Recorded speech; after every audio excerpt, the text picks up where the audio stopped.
Hello, in this video I will show you how to do a factory reset through settings on Redmi Pad SE.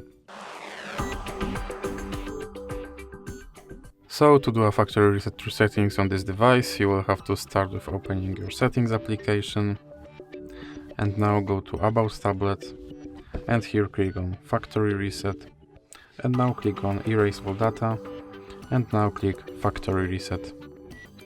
Now you have to wait for 10 seconds.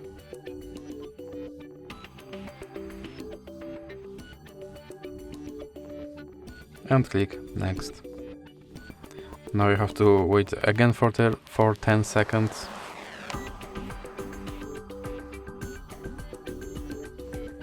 And click OK.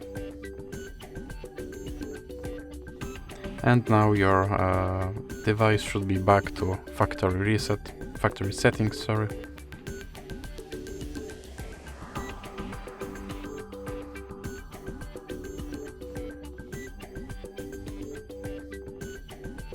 And as you can see, your device is back to factory settings and you have to do a phone setup all over again. So that's it for this video. If you liked it, please remember to leave a like and subscribe.